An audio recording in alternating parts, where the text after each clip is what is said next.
Good morning, guys. Yesterday we have started one of the problem for the stiffness method. Due to the electricity problem, we have stopped the problem at this point.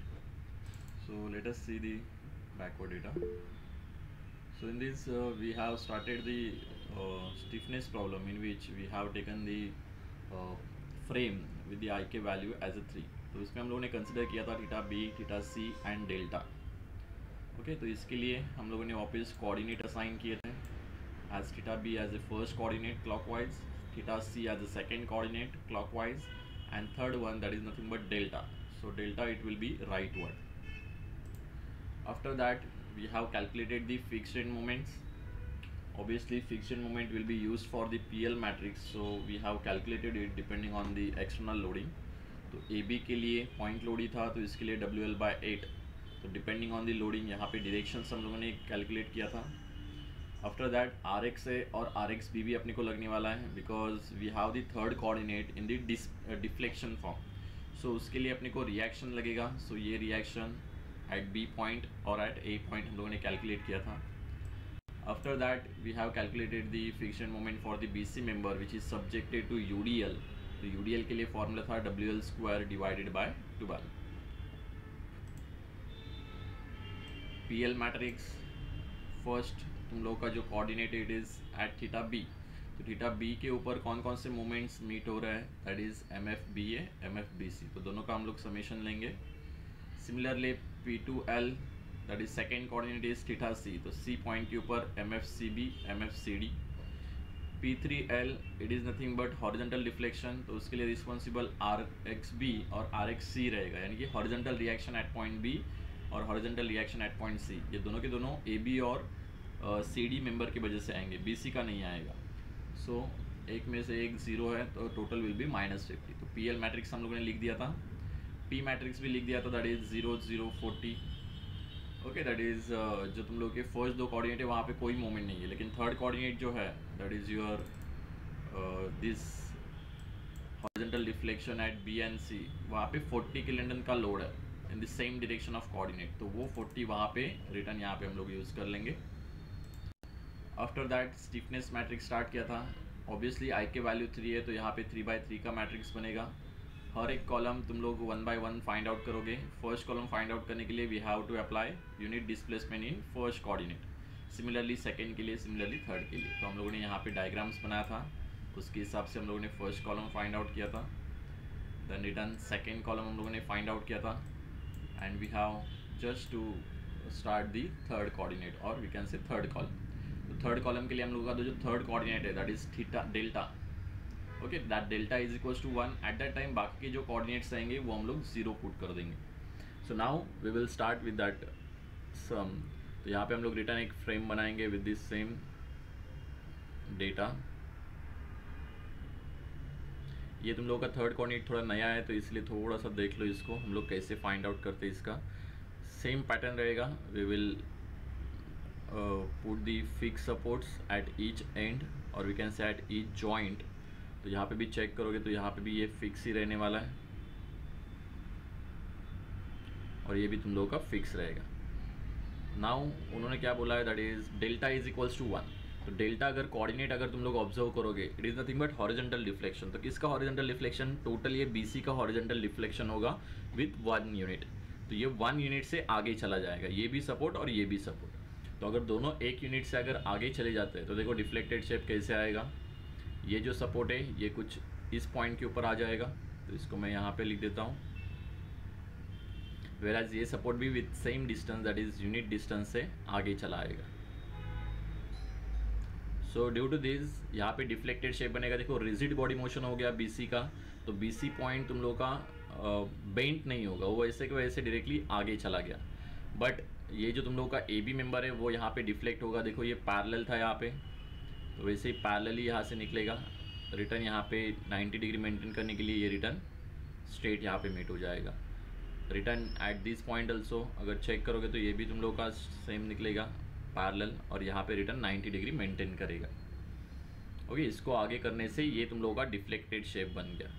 So due to this deflected shape, अगर तुम लोगों को पता रहेगा, हम लोगों ने starting में ही fixed end moment due to the deflection पढ़ा था। Okay, deflection always perpendicular.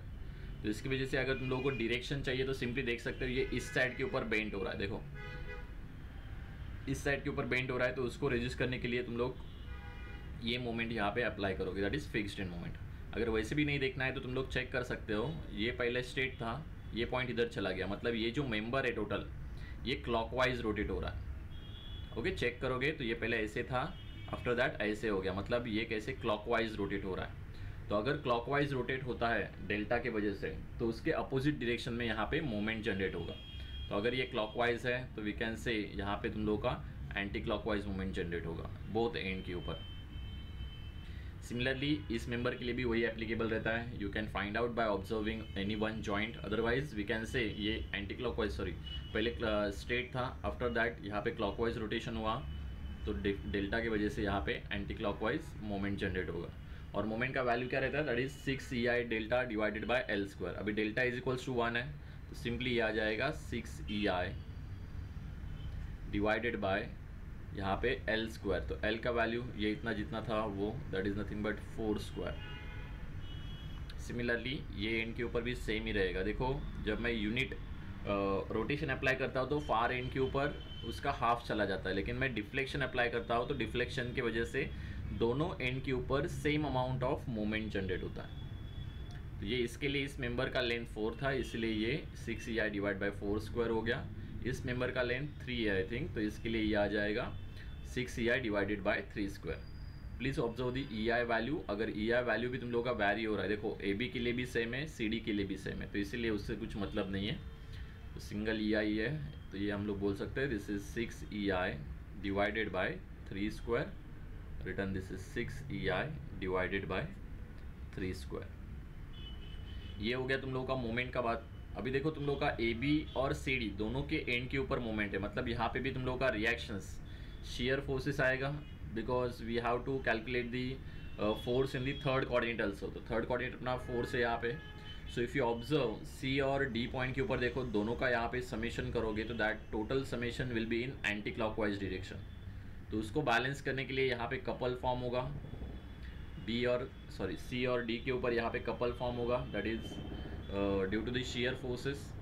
तो अगर ये एंटी क्लॉकवाइज है तो कपल शुल बी क्लॉकवाइज, और क्लॉकवाइज आने के लिए देखो ये डायरेक्शन तुम लोगों का प्रीफर रहेगा, that is at point C towards the right, at point D towards the left. तो ये तुम लोगों का डायरेक्शन होगा to resist this total resultant moment, और इसका वैल्यू क्या रहेगा, that is summation of moment divided by length. तो ये आ जाएगा 6EI plus 6EI, it will be 12EI divided by L square already था, तो यहाँ पे क्या हो जाएगा L क्यूब। सिमिलरली यहाँ पे भी 12EI divided by L cube. Okay, ये दोनों मोमेंट का समेशन एंटी क्लॉकवाइज है, इसीलिए अपने को ये क्लॉकवाइज कपल फॉर्म करना पड़ा due to the shear forces to balance it. Similarly जब AB की बात करेंगे तो A पॉइंट के ऊपर और B पॉइंट के ऊपर दोनों एंटी क्लॉकवाइज है, तो रिटर्न यहाँ पे भी अपने को क्लॉकवाइज मोमेंट फॉर्म करना पड़ेगा। सो क्लॉकवाइज के लिए if you observe at point A there should be leftward force, at point B there should be rightward force. तो जब हम लोग देखेंगे तो कपल जो आएगा it will be in clockwise, और value of that shear force will be summation of moment divided by length. So we can simply say it is 12EI divided by 4 cube, और यहाँ पे भी same 12EI divided by 4 cube. So after getting this value we can simply write our your stiffness matrix, that is K13। देखो हम लोग third column find out कर रहे हैं। So if you observe third column, देखो यहाँ पे देख सकते हैं हम लोग, third column is first K13, second K23, then K33। तो K13 पहले फाइंड आउट करेंगे। K13 is nothing but force generated in first coordinate unit displacement in third coordinate. तो फर्स्ट कोऑर्डिनेट कौन सा अपना थीटा बी था, तो थीटा बी के ऊपर कितना मोमेंट जनरेट हुआ 6EI बाय 4 स्क्वायर, लेकिन इन एंटी क्लॉकवाइज डायरेक्शन। तो अपना कोऑर्डिनेट क्या था, क्लॉकवाइज था, तो इसलिए ये नेगेटिव आएगा 6EI divided by 4 square. If you want to simplify it, इसको आप सिंप्लीफाई भी कर सकते हो, और you can compare it with the K31 so that you will get idea कि दोनों के दोनों सेम ही रहेंगे। यहाँ पे it is 3/8। Okay, that is minus 3/8 EI. Return next one हम लोग फाइंड आउट करेंगे, that is K23, that is force generated in second coordinate due to unit displacement in third coordinate. तो सेकेंड कोऑर्डिनेट था अपना theta C. तो theta सी के यहाँ पे देखो कितना मोमेंट जनरेट हुआ, दैट इज 6EI/3²। वो भी एंटी क्लॉकवाइज है, अपना कोऑर्डिनेट क्लॉकवाइज था, तो ये भी आ जाएगा 6EI minus 6EI divided by 3²। तो इसको भी अगर सिंप्लीफाई करना है तो वो भी हम लोग कर सकते हैं, that is 6 divided by 3², I think it is 0.667। तो we can say this is minus 0.667 EI। और last one that is K33, force generated in third coordinate. यहाँ पे ध्यान दो थोड़ा, थर्ड कोऑर्डिनेट कौन सा था अपना, that is nothing but horizontal deflection. तो हॉरिजॉन्टल डिफ्लेक्शन के डायरेक्शन में देखो कौन कौन से यहाँ पे फोर्सेस है, वन इज 3 क्यूब और यहाँ पे 12EI डिवाइडेड बाय 4 क्यूब, दोनों टूवर्ड्स ही राइट है, तो इसलिए दोनों का समेशन हो जाएगा। ओके, बिकॉज अपना कोऑर्डिनेट था, आई थिंक कोऑर्डिनेट अपना टूवर्ड्स ही राइट ही है, यस देखो कोऑर्डिनेट टूवर्ड्स ही राइट है, और जो फोर्स जनरेट हुआ है due to the unit displacement वो भी टूवर्ड्स ही राइट है, तो इसलिए दोनों को हम लोग समेशन करेंगे, that is 12EI divided by 3 cube plus 12EI divided by 4 cube. तो दोनों का समेशन जितना आएगा that will be our K33। Okay, it is very easy, just wait for the answer. I think it is 12 divided by 4 cube, so total I think it is 0.632, it is 0.632 EI। okay, after getting this simply we will go for the next step, that is matrix तुम लोगों का भी form करना पड़ेगा। so we will just form the matrix, that is K will be equals to combined matrix, यहाँ पे लिखेंगे हम लोग, वैल्यूज ऑलरेडी पता है अपने पास, 1 by 1 हम लोग पूरा कॉलम लिख सकते हैं, that is 3EI single EI और minus 3/8, just put it 3EI single EI minus 3/8 EI। if you want you can take the EI as a common। next sorry, ये रो और कॉलम सेम ही रहेगा, ओके सो मैंने इसलिए रो में ही लिख दिया, चलेगा। अपना ये फर्स्ट कॉलम था EI minus 3/8 EI। If you observe second column, तुम लोगों को पता चल जाएगा कि ये सेम ही रहता है। सेकेंड में चेक करोगे तो देखो फर्स्ट वैल्यू EI है, second value 3.333 and minus 0.667, this is 3.333 EI minus 0.667 EI। So ये भी तुम लोगों का सेम ही रहेगा, that is minus 0.667। If you want to take check कर सकते हो तुम लोग, we just have to write the last one value, that is 0.632 EI। I hope सबका वैल्यू मैच हो रहा है ये, अगर नहीं हो रहा है तो please you can replay here so that we will correct the values. Okay, ठीक है, सबका राइट है। Let us take the last, तुम लोगों का जो इक्वेशन था that is nothing but our equilibrium equation, last step.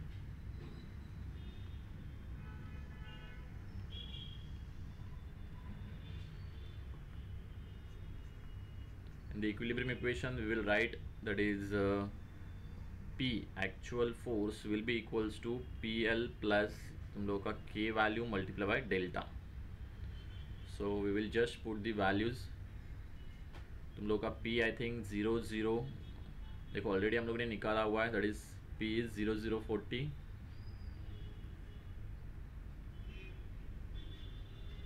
will be equals to PL matrix is also given here, 23.333 26.667 minus 50, 23.333 26.667 minus 50। after that we will take K value। if you want to take the EI as a common तो भी आप ले सकते हो EI का value common, नहीं लिया तो भी चलेगा। आंसर में ध्यान में रखना ई आई तुम लोगों का डिवाइड आएगा ही। This is 3 then 1 -3/8 1 3.333 -0.667 then this is -3/8 -0.667 and last one that is 0.632. okay, multiply by delta as a column matrix. तो डेल्टा विल बी जो तुम लोगों के अननोन्स थे विद द कोऑर्डिनेट, देखो फर्स्ट कोऑर्डिनेट थीटा बी था, सेकंड कोऑर्डिनेट थीटा सी था, third one is delta. So just try to find it out by using your solution of equations. Find it out the value of theta b, theta c and delta. Check करो अगर तुम लोगों को find out करना आ रहा है, you can find it out. सिर्फ equation में put करो values. We will use the calci, that is mode equation. Second type है तुम लोगों का, 3 अननोन्स है तुम लोग के, so we will put that values. Just 3 1 -3/8. Okay, D का वैल्यू उस साइड में जाके तो ये आ जाएगा -23.333. Okay, because left hand side के ऊपर जाके वो माइनस हो जाएगा. देन नेक्स्ट वन 3.333 -0.667 और उस साइड में जाके आ जाएगा -26.667. थर्ड वन दैट इज -3/8 -0.667 0.632 और उस साइड में जाके ये बन जाएगा. देखो यहाँ पे ये ऑलरेडी 50 है, देखो ये यहाँ पे 40 है और यहाँ पे -50 है, तो उस साइड में जाके वो +50 बन जाएगा. तो 40 + 50 दैट विल बी 90. तो आंसर अगर चेक करोगे, आई थिंक तुम लोगों को डेल्टा का वैल्यू मिल रहा है थीटा भी मिल रहा है 5.445 divided by E I. Next one that is 24.734 divided by E I. and the last one that is delta is 171.739 or you can say 740 divided by EI. So this is your actual values of theta C, theta B and delta. After getting this value, we will further proceed for the slope deflection equation, because obviously we want the values of moments. Okay, please check it. तुम लोगों का भी value match हो रहा है क्या? Just check the values. Okay, after getting this return, देखो यहाँ पे हम लोग स्लोप डिफ्लेक्शन इक्वेशन यूज़ करेंगे to find out your actual moments. सो उसके लिए देखो यहाँ पे थोड़ा सा मॉडिफिकेशन तुम लोगों को देखना पड़ेगा, बिकॉज डेल्टा का जो वैल्यू है यहाँ पे, बिकॉज यहाँ पे डेल्टा आ रहा है, मतलब हर एक इक्वेशन में डेल्टा आएगा ऐसे नहीं है. ये delta it will be applicable for the A B and B C member only. So just write it down और कैलकुलेट करते रहो. मैं सिर्फ तुम लोगों के वैल्यूज़ यहाँ पे पुट कर लेता हूँ. फर्स्ट वन यहाँ पे लिख लेते हैं हम लोग, that is slope deflection equation.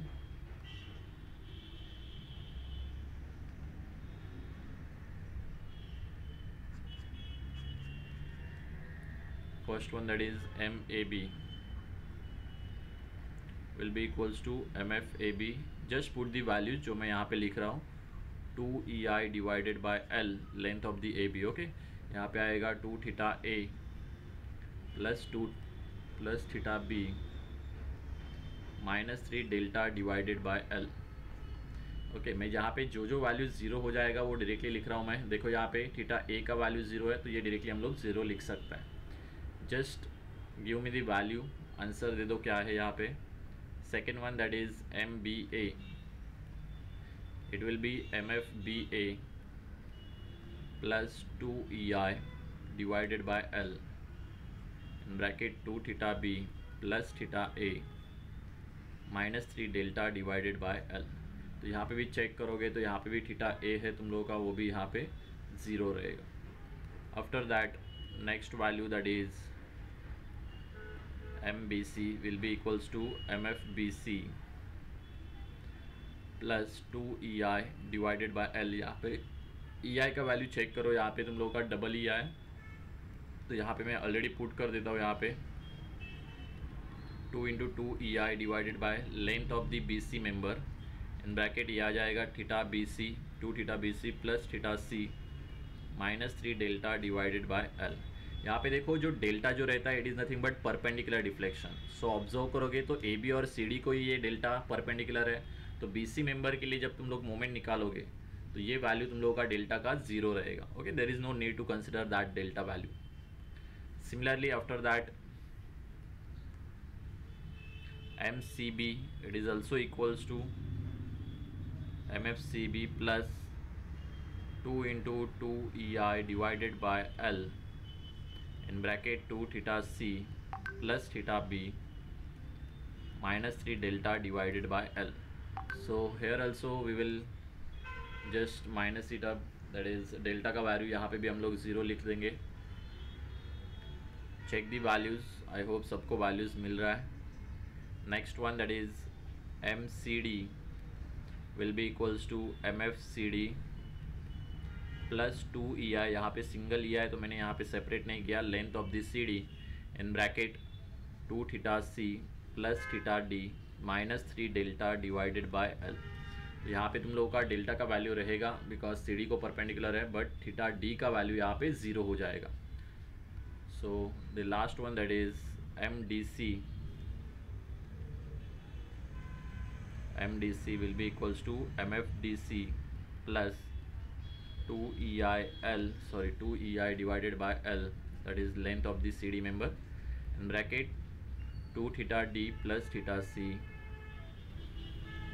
-3 delta divided by L। What ever जो वैल्यू तुम लोगों को प्लस माइनस के साथ मिला हुआ है एज इट इज़ वहाँ पे पुट करना है। डोंट टेक साइन कन्वेंशन, यहाँ पे ऑलरेडी ये फॉर्मूला विद साइन कन्वेंशन किया हुआ है, so there is no need to take this separate sign convention. So this is our actual equations, that is slope deflection equation. I hope सबको values मिला हुआ है। Please calculate it because it is very important. Okay, I hope you will do it. Just check, cross check करना है यहाँ पे जो तुम लोगों का MBA और MBC ये दोनों सेम आना चाहिए। Similarly MCB और MCD तुम लोगों का सेम आएगा। Okay, so that you can cross check the values or you will get the actual values of MAB, MBA and MBC, whatever. So now we will take the another method. I hope ये सबको understood हो गया है। यहाँ पे stiffness method का हम लोगों ने जो मैक्स टू मैक्स तुम लोगों के टाइप है वो हम लोगों ने ले लिया है। जस्ट एक कि यहाँ पे तुम लोगों का ठीक है, फ्रेम का एक प्रॉब्लम भी इनफ ही है, लेकिन यहाँ पे मैंने मैक्स टू मैक्स अननोन लिया हुआ है। देयर में भी चांसेस कि यहाँ पे 40 ना आए, यहाँ पे तुम लोगों का लोड मिसिंग हो जाए या फिर EI का वैल्यू सेम आ जाए, तो उसके हिसाब से ही तुम लोगों को सॉल्व करना है। ओके, उतना सिंपल हो जाएगा वो। So let us take another one that is moment distribution method. Okay, इसका प्रॉब्लम मैं जस्ट स्टार्ट करता हूँ because you should have idea about the moment distribution method. whatever if you have any difficulty और practice problem चाहिए तो please YouTube channel पे तुम लोगों को ऑलरेडी गिवन है solve problem, so you can take the help of that solve problem. चाहिए तो आप खुद से पहले सॉल्व करके देखो, after that you will see the solution of that YouTube uploaded videos of that each method. Okay, हर एक मेथड के लिए आपको चाहिए जितना ऐसे में है उससे ज़्यादा मेथड्स वहाँ पे अपलोडेड है। सो प्लीज़ जब भी मैं सिखाता हूँ तो एटलीस्ट एक और दो प्रॉब्लम तुम लोग देखो कि वहाँ पे कौन से मेथड से कैसे किया हुआ है। Same method we are using. Moment distribution method पहले स्टडी करने के लिए अपने को कुछ कंसेप्ट यहाँ पे स्टडी करना पड़ेगा।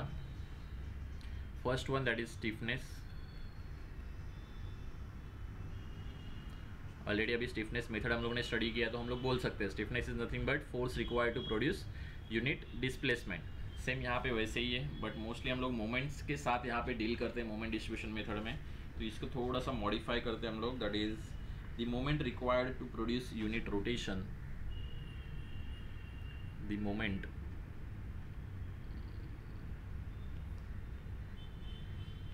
required to produce unit displacement, to produce unit displacement means unit rotation, because moment is related to the rotation at the simply supported end of a member at the simply supported end of member is called stiffness of that member.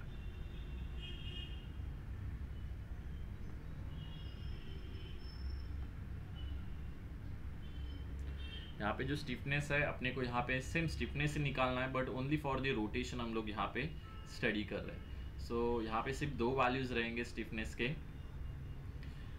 One is depending on the far end condition. Okay, ये जो stiffness रहता है फार end condition के ऊपर depend रहता है. So let us consider stiffness का value ले लेते हैं हम लोग. पहले कंडीशन लेते हैं. अगर ये बीम है उसके लिए तुम लोगों का स्टिफनेस का वैल्यू रहेगा. Okay, beam stiffness you can condition, ठीक है, फार एंड कंडीशन के ऊपर है. यहाँ पे अगर मैं लिख लेता हूँ कंडीशन क्या है वो,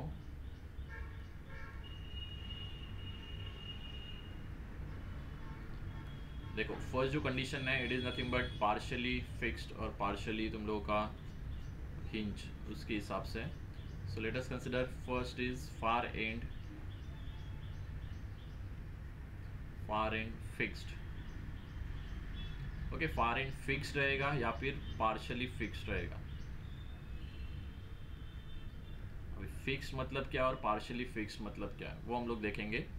फिक्स मतलब अगर तुम लोगों का देखो ये अगर तुम लोगों का नियरर एंड है, let us consider this is near and, it में बी हिंज, वो कुछ भी रहे उससे कुछ मतलब नहीं है. अपने को फार एंड की ज़रूरत है. तो फार एंड पे डायरेक्टली अगर फिक्स सपोर्ट है तो उसको मैं बोलता हूँ far end fixed. Okay, this is first condition. Second, partially fix मतलब क्या रहता है, if it is connected with the another member.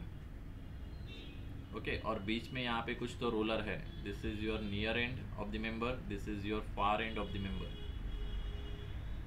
Okay, तो आगे और कोई सपोर्ट है, इट में बी फिक्स्ड, इट में बी हिंज, वॉट. अगर आगे सपोर्ट है तो ये जो फार एंड है उसको हम लोग बोलेंगे पार्शियली फिक्स्ड. बिकॉज ये जो तुम लोगों का मेंबर है इसको ये कनेक्टेड है, रिजिडली कनेक्टेड है, तो ये मोमेंट ट्रांसफर कर रहा है, तो इसके लिए हम लोग इसको बोलते हैं इट इज़ पार्शियली फिक्स्ड. तो अगर पार्शियली फिक्स्ड या फिर फिक्स्ड रहेगा तुम लोगों का फार एंड, तो तुम लोगों का के का जो वैल्यू है that is nothing but your far end is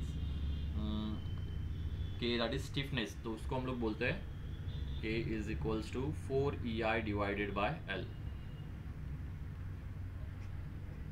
please remember this, it is very important. ये दो कंडीशंस ठीक से रखो because most of the student don't know what is mean by partially fixed and actual fixed. जब भी मैं यहाँ पे नियर एंड कंसिडर करता हूँ तो उसका फार एंड, नियर एंड मतलब जो नज़दीक वाला है, फार एंड मतलब जो आउटसाइड उसका अदर एंड. सिमिलरली देखो पार्शियली फिक्स में यहाँ पे आगे जाके यहाँ पे कुछ ना कुछ तो सपोर्ट प्रोवाइडेड है, तो इस मेंबर के इस एंड को मैं पार्शियली फिक्स्ड बोलूँगा. नेक्स्ट वन, ये हो गया फर्स्ट कंडीशन. सेकेंड कंडीशन रहेगा हिंज और पार्शियली हिंज. अभी हिंज देखो दोनों कंडीशन हम लोग ले लेते हैं. Far end is far end hinge and second one that is partially hinged.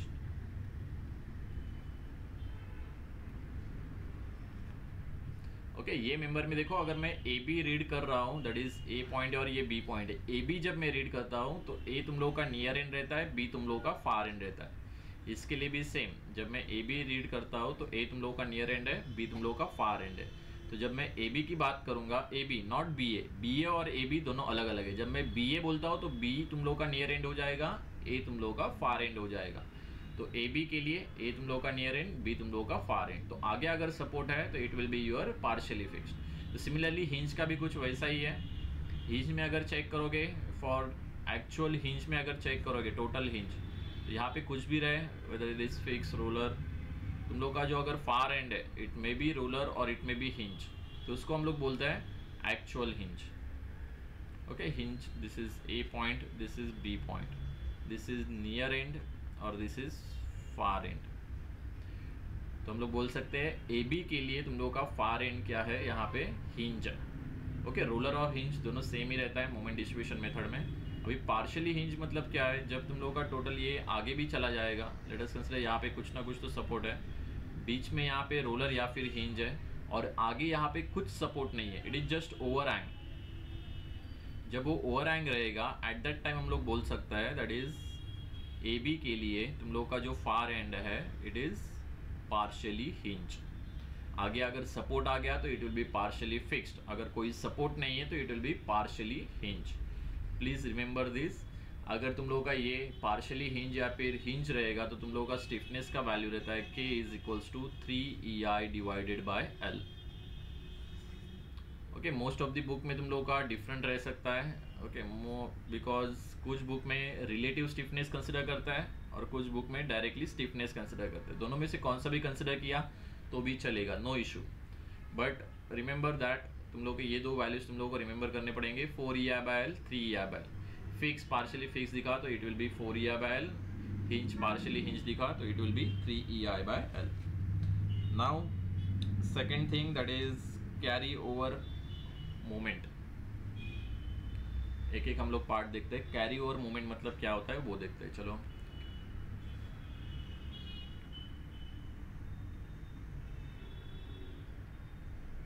Carry over moment already तुम लोगों को पता रहेगा। अभी तक हम लोगों ने बहुत सारे बार यहाँ पे कैरी ओवर मोमेंट का वर्ड हम लोगों ने यूज़ किया है। ओके, जब भी मैं कोई भी मोमेंट अप्लाई करता हूँ किसी एंड के ऊपर तो ऑब्वियसली उसका कुछ पार्ट फार एंड के ऊपर चला जाता है। ओके, लेट अस कंसिडर, यहाँ पे अगर मैं एक बीम कंसिडर करता हूँ, let us it is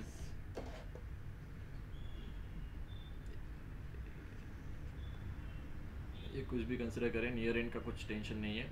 far and अगर यहाँ पे तुम लोगों का कुछ है फिक्स, तो देखो यहाँ पे अगर मैं यहाँ पे यूनिट एक अगर मोमेंट अप्लाई करूँगा कुछ ना कुछ, तो यहाँ पे अगर मैं मोमेंट अप्लाई करता हूँ, let us consider capital M। Okay, मैं मोमेंट की बात कर रहा हूँ, ओके, रोटेशन की नहीं। तो ऑब्वियसली देखो यहाँ पे ये कुछ ऐसा डिफ्लेक्ट होगा। यहाँ पे देखो यहाँ पे कुछ बेंडिंग हो रहा है due to the application of the moment at this point. Far end के ऊपर कुछ ना कुछ तो यहाँ पे बेंडिंग हो रहा है। This is near and and this is far end. तो ऑब्वियसली ये जो बेंडिंग हो रहा है इसके वजह से यहाँ पे भी मोमेंट जनरेट होगा विद द सेम डायरेक्शन, यहाँ पे भी मोमेंट जनरेट होगा। तो ये जो मोमेंट रहता है M डैश, उसको हम लोग बोलते हैं carry over moment. Carry over moment मतलब क्या है? If M moment is applied at the near end, M dash moment is produce at the far end. We can write here if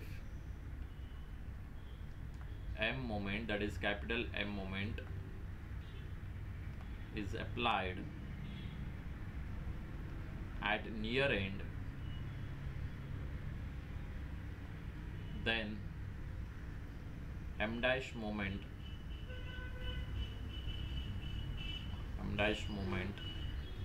produced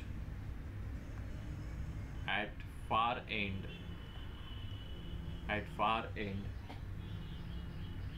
is known as, or we can say is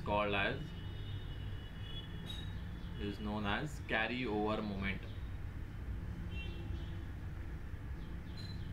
carry over moment. Okay, तो ये carry over moment है, मतलब इसका कुछ ना कुछ तो value रहेगा, ऑब्वियसली उसका वैल्यू रहेगा, but it will depend on the far end condition. Same जैसे हम लोगों ने अभी किया था, far end condition whether it is fix, partially fix, hinge या फिर पार्शियली हिंज, उसके हिसाब से उसका वैल्यू यहाँ पे चेंज होता है।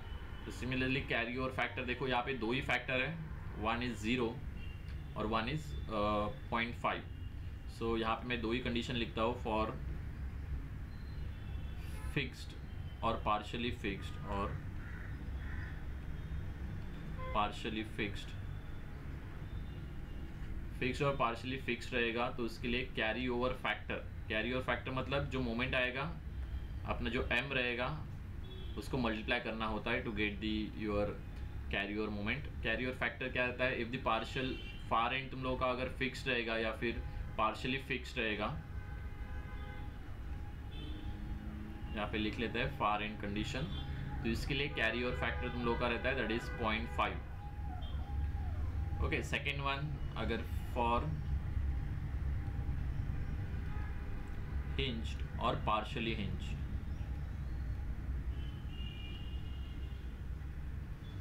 अगर रहता है तो इट विल बी 0। तो हिंज और पार्शियली हिंज रहा तो there is no need to consider it, but fix रहेगा तो तुम लोगों का कोई भी मोमेंट अगर मैं एक्स्ट्रा अप्लाई करता हूँ तो उसका हाफ पार्ट फार एंड के ऊपर चला जाता है।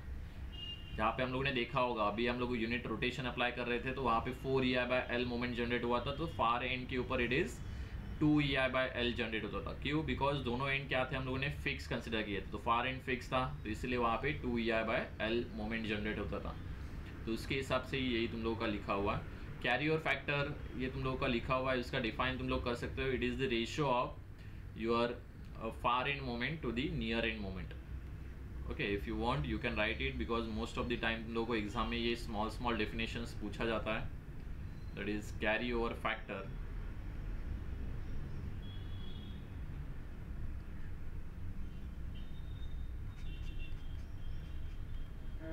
Carry over factor that will be equals to, अभी डायरेक्टली मैं रेशियो के फॉर्म में लिखता हूँ, you can say carry over moment या फिर far end moment, carry over moment to the near end moment. Okay, दोनों का रेशियो, उसको हम लोग कैरी ओवर फैक्टर बोलते हैं। और तुम लोग ये भी डिफाइन कर सकते हो कैरी ओवर फैक्टर कैसे यहाँ पे वैरी होता है। Okay, next one that is distribution factor. सिर्फ डेफिनेशन लिखते हैं and then we will further proceed for our steps.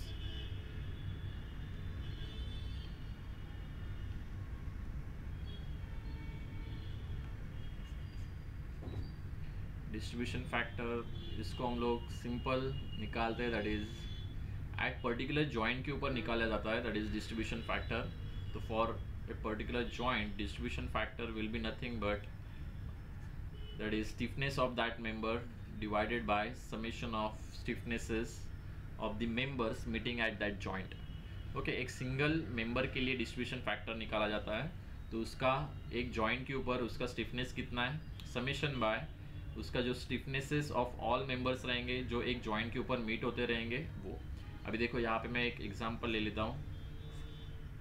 यहाँ पे अगर 3 मेंबर्स मीट हो रहा है, example is if this is first, second और third, so we can simply say इस मेंबर से अगर हम लोग स्टार्ट करते हैं, दिस इज पॉइंट O।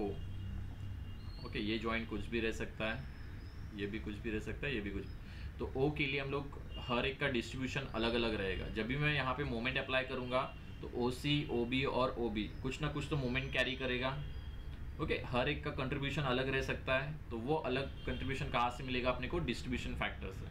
तो इसके लिए अगर मैं डिस्ट्रीब्यूशन फैक्टर निकालूंगा, so distribution factor for the late us consider OA के लिए निकालता हूँ मैं। ओके, OA के लिए अगर निकालूंगा तो it will B K1 that is distribution your stiffness of that first member divided by summation of K that is K1 plus K2 plus K3। This is your distribution factor. Okay, तो define तो तुम लोग कर सकते हो। Let us C the steps हम लोग कौन कौन से फॉलो करते हैं इसके लिए।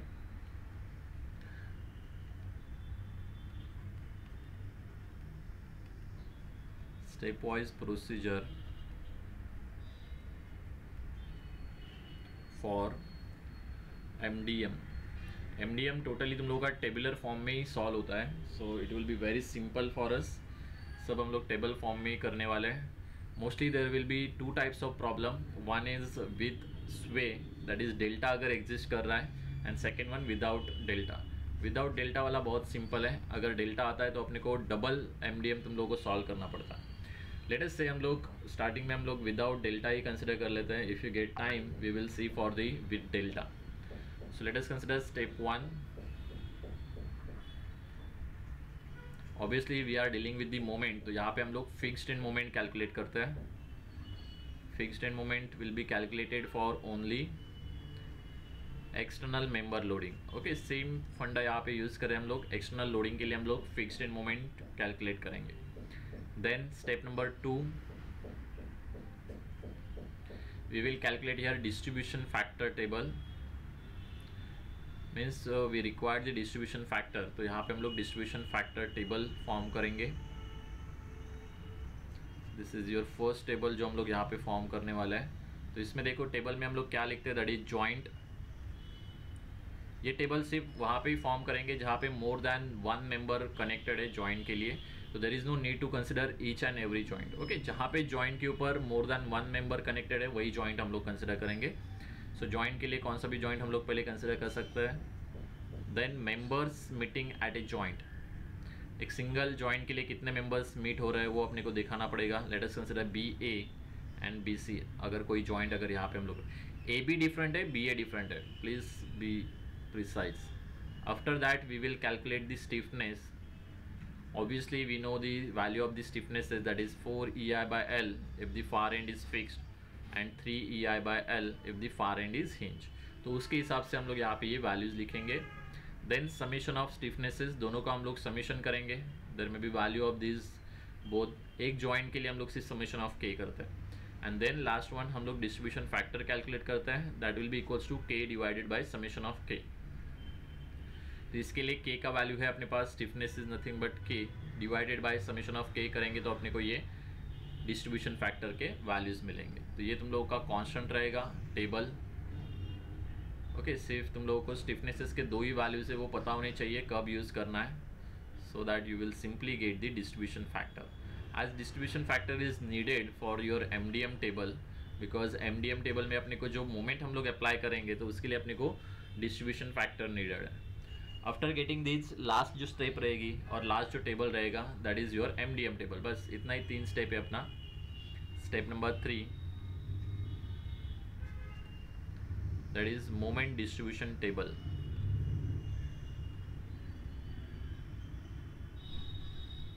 Moment distribution table. Okay, moment distribution table में देखो यहाँ पे कौन कौन से यहाँ पे पैरामीटर्स आते हैं. अभी ये मोमेंट डिस्ट्रीब्यूशन टेबल जो है वो depend on the length of the beam, यानी कितने मेंबर्स कनेक्टेड है उसके हिसाब से ये एक्सपांड होता जाता है. ओके, हम लोग स्मॉल टेबल का ही पार्ट देखते हैं.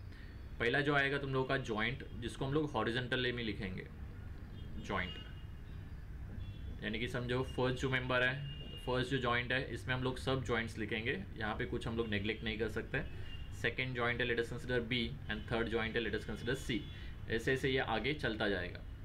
Then members connected to the joint, कौन कौन से मेंबर्स कनेक्टेड है वो हम लोग लिखेंगे. अगर ये एंड जॉइंट रहेगा तो यहाँ पे सिर्फ ए बी रहेगा. बी के ऊपर 2 मेंबर्स रह सकते हैं, one is B A and one is B C. Okay, and C के ऊपर let us consider C B. आगे अगर है कुछ तो ये भी कनेक्टेड रहेगा. अभी देखो ये तुम लोगों के जो मेंबर्स है ए बी और बी ए, ये दोनों साइड में ही आने चाहिए. We should not write B C पहले और बी ए बाद में. ए बी अगर इस साइड है तो बी ए इस साइड में लिखेंगे हम लोग. बी सी अगर इधर है तो सी बी इस साइड में लिखेंगे, because we have to interchange some values. तो इसलिए यहाँ पे ये नज़दीकी होनी चाहिए. After writing the members we will write the distribution factor. Obviously distribution factor अपने को यहाँ से मिला होगा, सो इसके लिए कुछ नहीं रहेगा. ये इनके लिए डिस्ट्रीब्यूशन फैक्टर कुछ ना कुछ तो एग्जिस्ट होगा. After that we will take the balancing moment. देखो ये जो टेबल है तुम लोगों का, then carry over, then balancing moment, ये जो है ये तुम लोगों का कंटिन्यू होता जाएगा जब तक अपने को बैलेंसिंग मोमेंट 0 नहीं हो जाती. तो बैलेंसिंग मोमेंट मतलब क्या रहता है, obviously for a single joint summation of moment should be 0. एक पर्टिकुलर जॉइंट के लिए तुम लोग अगर अभी तक तुम लोगों ने देखा होगा हर एक प्रॉब्लम में, तो पर्टिकुलर जॉइंट के लिए देखो यहाँ पे समेशन ऑफ मोमेंट 0 होना चाहिए. कैसे, बी ए और बी सी का अगर तुम लोग यहाँ पे चेक करते हो तो एक वैल्यू नेगेटिव में रहती है, एक वैल्यू पॉजिटिव में रहती है. तो ऑब्वियसली समीशन क्या होता है, 0 रहता है. तो उसी तरह हम लोग यहाँ पे बैलेंसिंग मोमेंट करते हैं. तो बैलेंसिंग मोमेंट यहाँ पे चेक करोगे तो यहाँ पे कुछ बी ए का वैल्यू रहेगा, यहाँ पे कुछ बी सी का वैल्यू रहेगा. तो एक्स्ट्रा जो वैल्यू रहेगा वो एक्स्ट्रा वैल्यू हम लोग यहाँ पे डिस्ट्रीब्यूट कर लेते हैं. ओके, तो वो डिस्ट्रीब्यूशन के बाद फिर कैरी ओवर देना पड़ता है. देन वापस बैलेंसिंग मोमेंट, कैरी ओवर. ये तुम लोग को एक्चुअल सब में समझ में आ जाएगा हम लोग ये कैसे करते हैं. ओके, तो this is your actual moment distribution table और we can say moment distribution method. यहाँ तक कुछ डाउट है किसी को? एमडीएम टेबल छोड़ के अगर कुछ डाउट रहेगा तो please you can ask. MDM table तुम लोगों को एक्चुअल प्रॉब्लम में समझ में आ जाएगा. ओके, वहाँ से तुम लोग को कुछ तो वैल्यू मिल जाएंगे.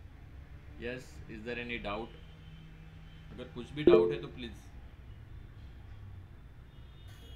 सर. हाँ सर पार्शियल हिंज और फार एंड मतलब हम लोग को सर मतलब वो आइडेंटिफाई कैसे करेगी कि ये इसमें करना है करके? सब में करना ही है. फार एंड अपना पार्शियली फिक्स्ड है या फिर हिंज है, आपको सिर्फ ये कंडीशन याद रखना पड़ेगा. फिर ये कैलकुलेशन हर एक जॉइंट के लिए करना है तुम लोगों को. तो एट दैट टाइम तुम लोगों को सिर्फ फार एंड देखना है कि वो हिंज है या फिक्स्ड है, बस. ओके, ऐसा नहीं है कि किसी जॉइंट के लिए करना है. यस हाँ सर, बट वो एक्चुअल में सर कैसा रहता है वो पार्शियली हिंज मतलब? ये तुम लोगों को दिख रहा है ना, मतलब अगर समझो मैं ए बी मेंबर के लिए कैलकुलेशन कर रहा हूँ, तो ए तुम लोगों का नियर एंड हो जाएगा, बी तुम लोगों का फार एंड हो यस जाएगा। सर। तो बी अगर फिक्स्ड है तो it is far and, fix है डायरेक्टली। अगर पार्शियली फिक्स अगर बोलना है तो देखो बीच में अगर मैं ए बी लिख रहा हूँ, आगे अगर ये कंटिन्यू है, कंटिन्यू नहीं है मतलब आगे कुछ ना कुछ तो सपोर्ट भी है वहाँ पे, तो इसको मैं पार्शियली फिक्स बोलता हूँ। Okay sir. हिंज के लिए भी अगर मैं ए बी मेंबर यहाँ पे कंसिडर कर रहा हूँ, तो ए मेंबर का कुछ टेंशन नहीं है, जो नियर एंड है वो कुछ भी रहे उससे कुछ मतलब नहीं है। फार एंड चेक करने का, अगर आगे कुछ मेंबर नहीं है और हिंज है तो इट इज़ टोटल हिंज। अगर आगे वो कंटिन्यू हो रहा है ओवर हैंग और ये रोलर या फिर हिंज है तो उसको हम लोग बोलते हैं partial hinge. Don't worry, you will get idea जब मैं प्रॉब्लम ओके सॉल्व सर। करूँगा। Let us take one of the problem. Okay sir, thank you. Simple एक प्रॉब्लम ले लेते हैं so that you will get idea. Next lecture भी हम लोग कंटिन्यू कर रहे हैं so that you will finish this method.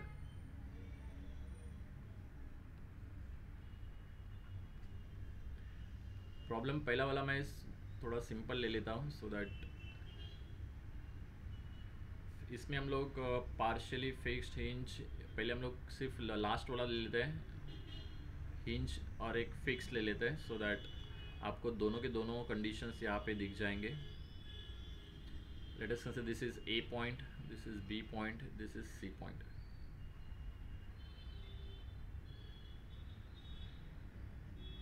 Let us consider the AB member is subjected to UDL of 20 kilonewton per meter.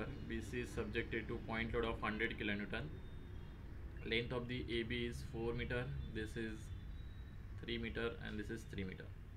Okay, EI का value change नहीं करता हूँ। आफ्टर दैट बाद में हम लोग चेक करेंगे EI अगर चेंज हो रहा है तो। Let us start with the first step, that is step number 1. That is we will calculate your fixed end moments.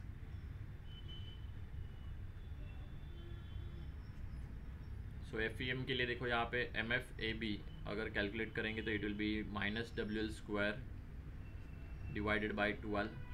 So if you calculate it -20 multiply by 4 square divided by 12. Please check it, I think it is 26 रहेगा, 26.667.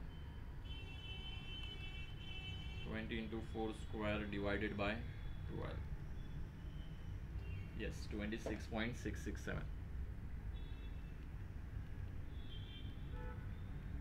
Kilo newton metre. Similarly जब मैं MFBA की बात करूँगा वो भी same ही आएगा because loading तुम लोगों का सेम ही है, but it will be positive WL square by 12. So it will be positive 26.667 kilo newton metre. After that BC के लिए चेक करेंगे तो BC के लिए MFBC will be equals to -WL divided by 8, which is nothing but -100 multiplied by your 6 divided by 8 will be equals to, that is 6 by 8. 75 -75. Okay, thank you. It is -75 kilonewton meter. Similarly last one वो भी same ही रहेगा, सिर्फ यहाँ पे direction change हो जाएगा, that is minus, ये यहाँ पे प्लस हो जाएगा, +75 kilonewton meter. So after getting fixed end moment, next step जो रहेगा that is your distribution table, distribution factor table. Steps तो तुम लोगों के हर बार इसमें सेम ही रहेंगे, सो it will be very simple. Distribution factor table, सिर्फ अंदर के जो स्मॉल थिंग्स है वो तुम लोग को अंडरस्टैंड करना है. अभी देखो डिस्ट्रीब्यूशन टेबल में हम लोग जॉइंट कंसिडर करते समय फर्स्ट जो कॉलम है इट इज जॉइंट. तो इसमें चेक करोगे तो बी के ऊपर ही यहाँ पे डिस्ट्रीब्यूशन फैक्टर क्यों निकालते हैं हम लोग, अगर कोई मोमेंट अप्लाई करना है तो उसका डिस्ट्रीब्यूट होना इंपॉर्टेंट है. तो अगर एक ही मेंबर अगर है तो वहाँ पे एक ही मेंबर में डिस्ट्रीब्यूट होगा, so there is no need to calculate distribution factor. But B member B joint के ऊपर चेक करोगे तो यहाँ पे अगर मैं मोमेंट अप्लाई करता हूँ तो बी ए और बी सी दोनों में डिस्ट्रीब्यूट होना इंपॉर्टेंट है. तो इसीलिए हम लोग सिर्फ बी पॉइंट के ऊपर ही यहाँ पे और बी जॉइंट के ऊपर ही यहाँ पे डिस्ट्रीब्यूशन फैक्टर निकालेंगे. There is no need to calculate distribution factor for joint A and C because वहाँ पे एक ही मेंबर कनेक्टेड है. तो टोटल जो भी मैं अप्लाई करूँगा वो ए बी मेंबर ले लेगा, अदरवाइज सी बी मेंबर ले लेगा.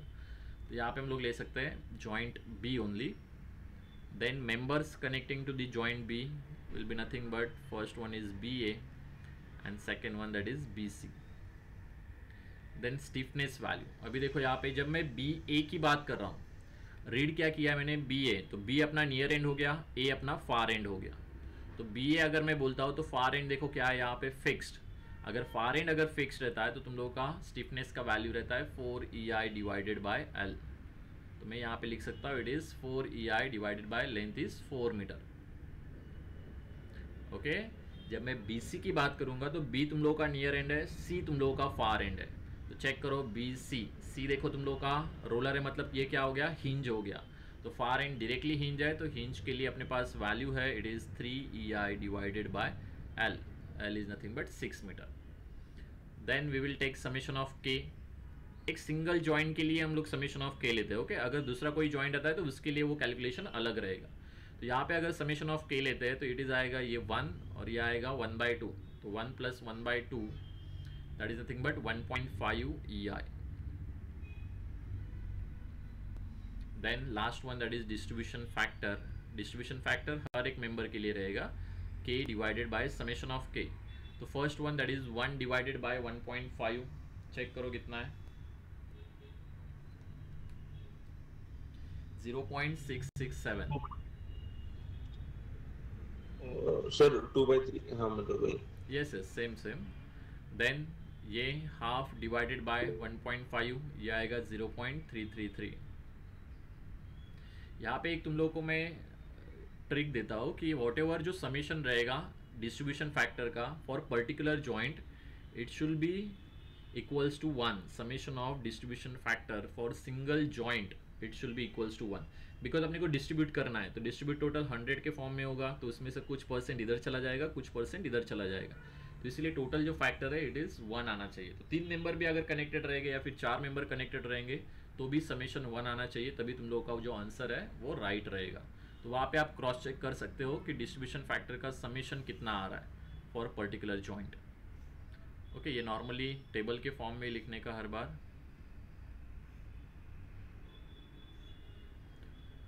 Okay, it is very simple distribution factor का calculation. After that we will go for the MDM table, that is moment distribution table.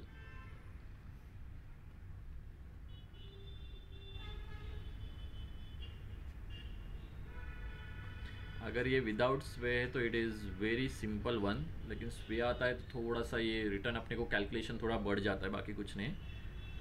Let us 1 by 1 ले लेते हैं joint. अभी joint हम लोग total consider करेंगे। ओके, यहाँ पे डिस्ट्रीब्यूशन फैक्टर लेना था, यहाँ पे सब मोमेंट्स लेना है, तो A, B और C तीनों जॉइंट यहाँ पे कंसिडर करना पड़ेगा। So we can say this is A, B and third one that is C। इसके हिसाब से तुम लोगों का टेबल भी तुम लोगों को बनाना है। ओके, तो यहाँ पे मैं टेबल लिख लेता हूँ। A के ऊपर एक ही मेंबर रहने वाला है, तो it will just like this. इन दोनों के बीच में नहीं, इधर ही ले लेते हैं। और यहाँ पे C के ऊपर भी एक ही मेंबर है। ये तुम लोगों का हो गया जॉइंट। आफ्टर दैट तुम लोगों को लेना पड़ेगा members connecting to the joint. कौन कौन से मेंबर्स कनेक्टेड हैं, A पॉइंट के ऊपर चेक करोगे इट इज़ AB, B के ऊपर BA और BC, C के ऊपर CB ओनली। तो A के ऊपर यहाँ पे AB, B के ऊपर देखो यहाँ पे BA और BC। तो देखो दोनों उस साइड पे लिखने का, बिकॉज AB का पार्ट है तो ये BA इस साइड में आएगा, BC का C कनेक्टेड है तो इस साइड में ही हम लोग कंसिडर करेंगे। C पॉइंट के ऊपर यहाँ पे CD मेंबर है। After that we will take यहाँ पे distribution factor.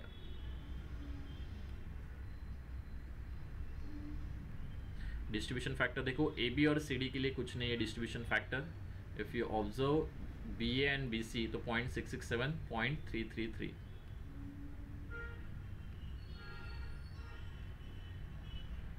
Distribution factor mainly जो भी मैं एक्स्ट्रा मोमेंट अप्लाई करूँगा तो वो दोनों में इस तरह से डिस्ट्रीब्यूट होगा इसके लिए, यानी कि 2/3 पार्ट जाएगा BA के लिए, 1/3 जाएगा BC के लिए। इसके लिए हम लोग ये ऐसा कर रहे हैं।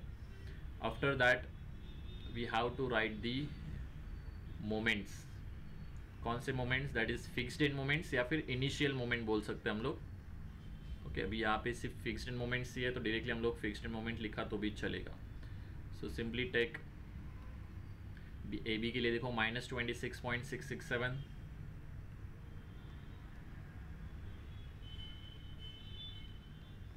BA के लिए +26.667, BC के लिए आई थिंक इट इज़ -75 और इसके लिए +75। देखो यहाँ पे मैंने स्टार्टिंग में क्या करने का, फर्स्ट स्टेप जो रहेगा it is nothing but balancing of the end joints. Balancing of the end joints मतलब A और C पहले हम लोग बैलेंस करेंगे।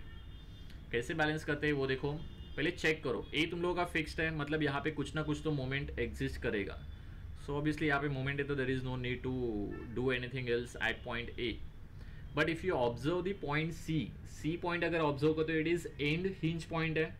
एंड हिंज पॉइंट के ऊपर एक्चुअल मोमेंट कितना रहता है? Obviously we already know it is 0। So अगर ये 0 है तो ऑब्वियसली ये 75 यहाँ पे क्या कर रहा है, इट शुड बी 0। तो अगर मेरे को 0 करना है, देखो मेरे को अगर इसको यहाँ पे 0 करना है तो वी शुड अप्लाई -75। बट ये -75 कहाँ से आ रहा है, मैं खुद यहाँ पे अप्लाई कर रहा हूँ। तो इसको हम लोग क्या बोलते हैं, इसको बैलेंसिंग मोमेंट बोलते हैं। Okay, please try to understand. पहले हम लोग एक नोट हमेशा ध्यान में रखना, we have to first balance end joints, balance end joint first. Okay, तो अभी देखो यहाँ पे सिंपल, अगर ये +75 तो बैलेंसिंग मोमेंट में यहाँ पे अप्लाई करूँगा -75। वाई -75? बिकॉज मेरे को पहले से ही पता है यहाँ पे कि मोमेंट यहाँ पे 0 आने वाला है। अगर ये फिक्स रहता था तो there is no need to apply this -75। Are you getting this everyone? Please यही तुम लोग को अंडरस्टैंड करना है। अगर ये -75 तो कोई भी, अभी ये -75 कहाँ से आया, मैंने खुद से अप्लाई किया। तो कोई भी अगर मोमेंट मैं खुद से अप्लाई करता हूँ तो उसका कैरी ओवर फार एंड के ऊपर चला जाता है। ओके, यहाँ पे चेक करोगे मेन बीम में, अगर मैं C के ऊपर कोई भी मोमेंट अप्लाई करूँगा तो CB, देखो फार एंड क्या है, B है, तो फार एंड B के ऊपर यहाँ पे कुछ ना कुछ तो यहाँ पे मोमेंट चला जाएगा। कौन से मेंबर के ऊपर दिया मैंने, सॉरी CD के ऊपर दिया हुआ है यहाँ पे, सॉरी CB है ये, इसलिए बोला D पॉइंट यहाँ पे कैसे आ गया, wait for a second, this is CB के ऊपर मैंने -75 कर दिया, यहाँ पे अप्लाई कर दिया खुद से। मतलब फार एंड कौन सा है, B, तो B के ऊपर यहाँ पे कैरी ओवर मोमेंट चला जाएगा। तो कैरी ओवर मोमेंट के लिए अपने पास कैरी ओवर फैक्टर है already. Carry over factor is 0.5 रहेगा, अदरवाइज 0 रहेगा। 0.5 कब रहता है, इफ इट इज फिक्स्ड या फिर पार्शियली फिक्स्ड। अभी देखो जब मैं CB रीड करता हूँ तो B के आगे यहाँ पे सपोर्ट कंटिन्यू हो रहा है, मतलब B क्या है, इट इज पार्शियली फिक्स्ड। अगर आगे सपोर्ट नहीं रहता था तो it will B partially hinge, लेकिन आगे सपोर्ट है मतलब वो पार्शियली फिक्स्ड है। तो पार्शियली फिक्स्ड मतलब क्या होगा, इसका मोमेंट चला जाएगा, हाफ मोमेंट यहाँ पे चला जाएगा। Everyone, are you getting this? ये जो मोमेंट रहेगा इट इज़ नथिंग बट, इसको हम लोग बोलते हैं कैरी ओवर मोमेंट, या फिर कैरी ओवर बोला तो भी चलेगा। So it will be as it is चला जाएगा 75 divide by 2, I think it is -37.5। Okay, कैसे आया पता चला? Is there any doubt for this? आप कुछ कंडीशंस भी अप्लाई करके पूछ सकते हो कि यहाँ पे कुछ ऐसा होगा तो क्या होगा। यस, ध्यान में रखना, कभी भी हम लोग जब एंड मोमेंट जब हम लोग बैलेंस करते हैं तो पहले इसका समेशन ले लो और इसका पहले से हम लोग नाटक खत्म कर दो। यस सर, अगर समझो C के आगे अगर समझो E वो दिया है, पॉइंट दिया है और उसके ऊपर सिर्फ पॉइंट लोड एक्ट कर रहा है, तो उसको भी हम लोग कंसीडर करेंगे इसमें। Yes, everything will be considered. वो क्या होगा, ओवरहैंग होगा। तो ओवरहैंग पार्ट के लिए दो तरीके आपके पास। अगर ओवरहैंग पार्ट क्या है, डिटर्मिनेट है, उसको सॉल्व करके रख दिया तो भी चलेगा, अदरवाइज आगे कंटिन्यू करेंगे। ओके, एक ही मेथड है लेकिन ये 10 टाइप के हम लोग सॉल्व कर सकते हैं, but you just have to understand हम लोग क्या कर रहे हैं। ओके, ये पता है इसलिए मैंने इसको 0 कर दिया, इसलिए -75 कर दिया। अभी क्या करेंगे, सब मोमेंट का समेशन लेंगे, यानी कि यहाँ पे रिटर्न ये इनिशियल मोमेंट सभी कितना आ रहा है वो देखेंगे। ये 26 एज इट इज रह जाएगा, -26.667। ये 26 को भी कुछ फर्क नहीं पड़ा है, देखो ये तुम लोग का आ जाएगा 75 और ये 37, दोनों का समेशन हो जाएगा यहाँ पे 112.5 माइनस है तो ये आ जाएगा -112.5 और ये हो जाएगा 0। ये तुम लोग का मिल गया 0। ये एंड तक 0 ही रहेगा, तुम लोग को पता चलेगा, ये अभी वैल्यू वेरी नहीं होगा। Now after getting this return हम लोग क्या करेंगे, बैलेंसिंग मोमेंट। अभी देखो ये एंड चला गया, अभी बैलेंसिंग मोमेंट कैरी ओवर हम लोग हर एक जॉइंट के ऊपर ही करते हैं, बस इंटरमीडिएट जहाँ पे दो मेंबर्स हैं। अभी बी जॉइंट अगर कंसिडर करोगे, बी ए और बी सी का मोमेंट का वैल्यू क्या होना चाहिए, सेम होना चाहिए और अपोजिट इन डायरेक्शन होना चाहिए। यानी कि अगर मैं 26.667 और -112.5 ये दोनों का अगर समेशन करता हो तो it should be equals to 0, yes और नो। बिकॉज देखो ये बी इंटरमीडिएट जॉइंट है, तो इधर का मोमेंट और इधर का मोमेंट दोनों का वैल्यू सेम रहेगा बट डायरेक्शन अलग रहेगा। तो बी ए और बी सी का अगर मैं समेशन करता हूँ मोमेंट का तो इट शुड बी 0, बट ये 0 आ रहा है क्या यहाँ पे, चेक करो, ऑब्वियसली नहीं। यहाँ पे कितना बच रहा है देखो, 26.667 -112. सर -85.833। तो ये -85.833 मैं यहाँ पे लिख लेता हूँ पहले, देखो -85.833 ये जो है इसको हम लोग बोलते हैं अनबैलेंस्ड मोमेंट। अगर ये मोमेंट अगर चला गया तो एक्चुअल में ये ऑटोमेटिकली बैलेंस हो जाएगा।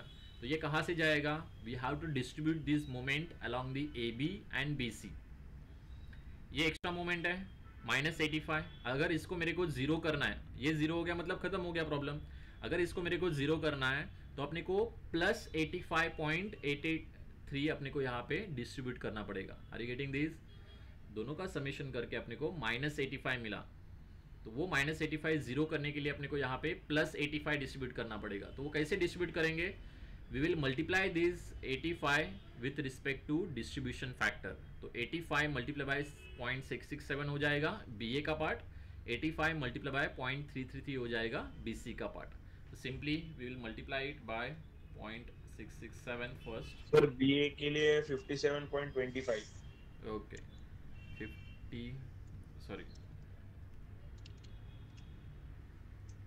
57.251 और बीसी के लिए 28.58। 50, हाँ 58। ओके। देखो यहाँ पे एक चीज़ ध्यान में रखना, जितना भी अनबैलेंस मोमेंट आता है उसको मैंने यहाँ पे साइन चेंज कर दिया है। वाई, बिकॉज मेरे को वो 0 बनाना है। अभी देखो ये जो मोमेंट मैंने अप्लाई किया ये कहाँ से आया है, मैंने खुद से अप्लाई किया ना, यहाँ पे बैलेंसिंग मोमेंट मैंने खुद से अप्लाई किया है। तो यहाँ पे अगर मोमेंट अप्लाई होता है तो उसका कैरी ओवर फार एंड के ऊपर चला जाएगा। तो सिंपल बैलेंसिंग के बाद आता है स्टेप्स तुम लोगों का कैरी ओवर मोमेंट। तो इसका कैरी ओवर चला जाएगा इस पॉइंट के ऊपर, इसका कैरी ओवर चला जाएगा इस पॉइंट के ऊपर। कैरी ओवर दो ही रह सकता है, एक तो 0 एक तो 0.5, और वो किसके ऊपर डिपेंड करेगा, फार एंड कंडीशन। देखो मैं बी ए रीड कर रहा हूँ, तो बी ए के लिए ए क्या है, फिक्स्ड है, मतलब यहाँ पे इसका हाफ चला जाएगा। तो just take the half of this 57, 28.6255। 28.625, okay 3 digit में फिक्स करके रखो। 28.58 किसके ऊपर है, बी सी के ऊपर। तो बी सी देखो यहाँ पे बी सी क्या है, फार एंड इज हिंज, तो यहाँ पे क्या हो जाएगा, carry over will be 0। Getting this, यहाँ पे कैरी ओवर आएगा ही नहीं एंड तक, बिकॉज वो पार्शली या फिर हिंज है वो, तो इसलिए ये अपना हमेशा कंट्रीब्यूशन 0 ही रहेगा। तो आफ्टर गेटिंग दिस सिंपली अगर यहाँ पे अगर मैं समेशन लेता हूँ, सर एक डाउट था। यस सर आपने C2B के लिए 0.5 लिया फैक्टर, और B2C के लिए मतलब कैसे कंडीशन चेंज हुआ अपना। हम लोग सी बी जब रीड करते हैं, सी क्या हो जाएगा, नियर एंड हो जाएगा, बी क्या हो जाएगा, फार एंड हो जाएगा। तो सी बी के लिए देखो सी बी, तो बी के आगे यहाँ पे सपोर्ट है ना कुछ, तो ये क्या हो जाएगा, पार्शियली फिक्स्ड।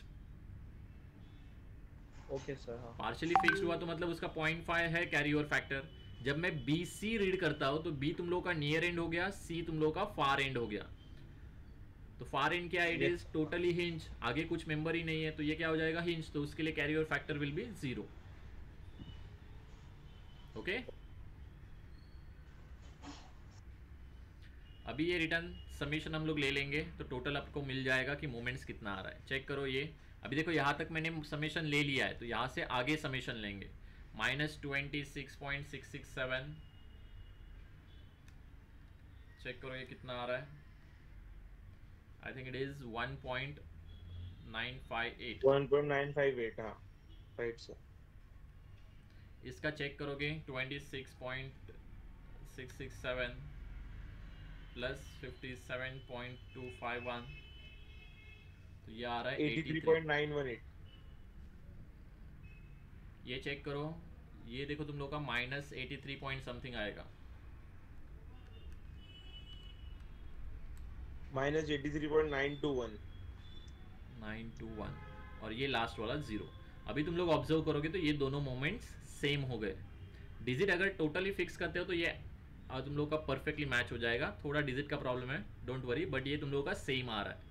तो जब तक ये सेम नहीं आता है तब तक ये अपने को ये जो साइकिल्स है, balancing moment, carry over moment, balancing moment, carry over moment, ये एंड तक तुम लोग को रन करना पड़ेगा। जिस टाइम के ऊपर तुम लोग के ये मोमेंट सेम हो गए उस टाइम तुम लोग स्टॉप करोगे। वॉट एवर जो मोमेंट्स मिल रहे हैं, these are nothing but your final moments. Okay, these are your fixed end moments. This is MAB, this is MBA, this is MBC and this is your MCB. Easy है method, I hope yes sir. Understand हो गया। तो बहुत easy है। ये सिर्फ ध्यान में रखना हम लोग बैलेंसिंग कैसे करते हैं, ये एंड बैलेंसिंग, ये सब तुम लोग एक साथ भी कर सकते हो एक स्टेप में भी, बट जब तक तुम लोग को प्रैक्टिसिंग नहीं होता तब तक तुम लोग don't try it. But try करोगे, तुम लोग प्रैक्टिस करोगे तो तुम लोगों को पता चल जाएगा कि हम लोग ये सब साथ में कर सकते हैं। एक ही स्टेप में ये एंड हो सकता था, ठीक है। इसके आगे तुम लोग कर सकते हो। एक बार एंड मोमेंट मिल गया तो हम लोग बेंडिंग मोमेंट डायग्राम निकाल सकते हैं। Let us take another problem, एक और प्रॉब्लम लेते हैं, then we will stop here. Sir yes sir, एक बार आप मतलब ये प्रॉब्लम बता सकते हो एक स्टेप में कैसे कर सकते हैं? देखो, जब हम लोग बैलेंसिंग करेंगे, ये जो बैलेंसिंग है -75, डोंट वरी, आगे प्रॉब्लम आएगा बिकॉज अभी यहाँ पे मैंने सोल्यूशन नहीं बनाया हुआ है तो इसलिए वो थोड़ा डिफिकल्ट जाएगा। अभी ये नेक्स्ट वाला प्रॉब्लम है, उसमें मैं कंबाइन ही सिखाना हो। Okay okay. बीम के बहुत सारे टाइप हो सकते हैं because small changes in the loading या फिर EI का वैल्यू या फिर तुम लोग का over hang beam, type of beam, ये चेंज होने से भी तुम लोग का टाइप ऑफ प्रॉब्लम चेंज हो सकता है। सो लेट अस कंसिडर, मैं एक बीम ले लेता हूँ विद दी ओवर हैंग, तुम लोग को पता चल जाएगा कि इसमें क्या चेंजेस हो रहे हैं। थोड़ा बड़ा ले लेते हैं so you will get proper idea. इसको हिंज नहीं लेते हैं, वन शुड बी फिक्स्ड कर लेते हैं एक को। बीच में यहाँ पे रोलर है, यहाँ पे भी एक रोलर ले लेते हैं, यहाँ पे भी एक रोलर ले लेते हैं। ओके, डजेंट मैटर कितना भी बड़ा हो गया तो उससे कुछ मतलब नहीं है। तीनों हम लोग बैलेंसिंग और ये स्टार्ट कर लेंगे। मोस्ट ऑफ द टाइम हम लोग क्या करेंगे, जो एंड का जो तुम लोग का मोमेंट्स है या फिर ओवर हैंग का रहेगा या फिर ये बैलेंसिंग का, वो हम लोग पहले ही सॉल्व करके रख देंगे। सो उससे हम लोग कन्फ्यूजन दूर हो जाएगा उससे। दिस इज़ 20 किलो न्यूटन, एक ओवर हैंग पार्ट लिया है। देखो इससे अभी क्या फ़र्क पड़ेगा। देखो मैं फिक्स्ड एंड मोमेंट यहाँ पे उससे ज़्यादा मैं स्टडी नहीं तुम लोगों को बता रहा हूँ बिकॉज फिक्स्ड एंड मोमेंट के ऑलरेडी तुम लोगों के पास फॉर्मूला है, तो लोडिंग चेंज हो जाएगा तो उसके हिसाब से ऑटोमेटिकली तुम लोग देख सकते हो कि फिक्स्ड एंड मोमेंट कैसे चेंज हो रहा है। तो इसलिए मैं ज़्यादा इसके ऊपर कॉन्सेंट्रेट नहीं कर रहा हूँ। Let us consider this is 10 kilo newton per metre, this is 20 kilo newton per metre, ये return 100 kilo newton, this is point A, B, C, D और this is E। Let us consider this is 4 meter, this is 3 meter, 2 meter, 2 meter और इसको भी मैं 2 meter consider कर रहा हूँ। Variety of the problem तुम लोगों को देखो चैनल पे ऑलरेडी है। वॉट एवर तुम लोगों को नहीं समझ में आ रहा है, just try to search that video मिलने के बाद अगर तुम लोगों को कुछ भी डाउट है उसमें तो मेरे को बताओ, I will solve it. Okay, so let us start with this. EI अगर चेंज होता है तो क्या फ़र्क पड़ेगा, सिर्फ स्टिफनेस के फैक्टर में फ़र्क पड़ेगा, बाकी कहाँ पे नहीं। बिकॉज ऑलरेडी हम लोगों ने देखा हुआ है कि EI का वैल्यू कहाँ पे तुम लोगों का लगता है, यहाँ पे K के वैल्यू में ही EI तुम लोगों को लगने वाला है, तो यहाँ पे ही तुम लोगों का सिर्फ वैल्यू चेंज होगा, बाकी किधर नहीं। सो लेट अस कंसिडर, जब भी तुम लोगों को ओवर हैंग मिलेगा तो पहले हम लोग ये बैलेंस कर लेंगे। इस मोमेंट को बैलेंस करेंगे मतलब DE पार्ट लेने की ज़रूरत नहीं है। इससे अच्छा मैं DC का यहाँ पे मोमेंट ले सकता हूँ। देखो यहाँ पे मैं इसमें ही सिंप्लीफाई कर लेता हूँ। ये 20 × 2 40 किलो न्यूटन का मोमेंट आएगा। अगर मैं DE का सिर्फ फ्री बॉडी डायग्राम बनाता हूँ तो देखो ये 40 किलो न्यूटन क्लॉकवाइज है, तो उसको बैलेंस करने के लिए इस जॉइंट के ऊपर MDE का मोमेंट कितना आएगा, 40 kilo newton metre. That is if you want to write MDE, okay. MED अगर बात करते हैं तो ये अलग है, MDE it will B anti clockwise, मतलब -40 किलो न्यूटन मीटर। ये समझ में आ गया? अगर मैं फ्री बॉडी डायग्राम DE का बनाता हूँ तो ये सब भूल जाओ, ऐसा एज्यूम करो कि ये सिर्फ इतना ही पार्ट है। तो यहाँ पे कैंटिलियर जैसे फॉर्म होगा DE का, तो अगर ये यहाँ पे 20×2 क्लॉकवाइज मूवमेंट है तो यहाँ पे reactive movement will be 40 kilo newton metre. मैं ये इंटरनल मूवमेंट ही बता रहा हूँ। तो अगर ये MDE अगर 40 है तो वी कैन सिंपली से कि MCD भी तुम लोगों का मिल जाएगा। सर वो एक्चुअल वैल्यू पॉजिटिव 40 रहेगा, वो भी 40 रहेगा, बट कौन सी डायरेक्शन में? क्लॉकवाइज। तो यहाँ से हम लोग बोल सकते हैं कि MDC it should B positive 40। तो ये वैल्यू क्या अपने पास ऑलरेडी नोन है अपने को, ओके। तो नाउ ये हम लोग DE पार्ट निकाल ही देंगे directly. There is no need to show this DE part in the table because we got the value of that effect, that is 40 kilometre metre. After this calculation also ये 40 रहना चाहिए, ये अपने को ध्यान रखना है। So let us start with the first step. We will take the fixed end moments.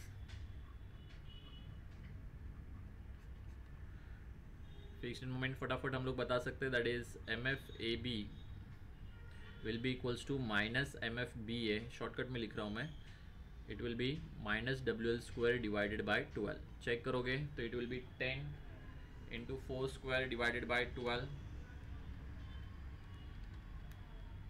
It is 13.333 minus 13.333 kilo newton metre, okay. अभी थोड़ा मैं फास्ट ले रहा हूँ। MFBC will be equals to -MFCB will be equals to -WL² divided by 12 return. यहाँ पे भी सिर्फ क्या चेंज हो जाएगा? Intensity, that is 20 × 3² divided by 12, 15 -15। Yes, good, this is -15। CD के लिए भी देखो सिमेट्रिक है। देखो एक ध्यान में रखना, मैंने लोडिंग में वेरिएशन नहीं लिया है, तो लोडिंग में अगर कुछ भी वेरिएशन आता है अपने पास फिक्स्ड एंड मोमेंट का टोटल चार्ट है तो उसमें से आप फाइंड आउट करके लिख सकते हो। तो इसके लिए आएगा MFCD will be equals to -MFDC will be equals to -W L divided by 8, which is nothing but 100 × 4 divided by 8, 50 -50। yes, -50 kilometre metre. तो अपना यहाँ पे कैलकुलेशन थोड़ा बच गया। Let us start with the next step. अभी next step में देखो यहाँ पे A के ऊपर अपने को लेने की ज़रूरत नहीं है, और डिस्ट्रीब्यूशन फैक्टर D के ऊपर भी लेने की ज़रूरत नहीं है, भले यहाँ पे 2 मेंबर्स कनेक्टेड है, बट हमने ऑलरेडी यहाँ पे D सॉल्व कर लिया है, तो ये एज ए हिंज करके ही हम लोग कंसिडर कर सकता है। तो D के ऊपर भी लेने की ज़रूरत नहीं, सिर्फ B और C के ऊपर तुम लोगों का डिस्ट्रीब्यूशन फैक्टर हम लोग कैलकुलेट करेंगे। So let us take next step, distribution factor calculation और distribution factor table.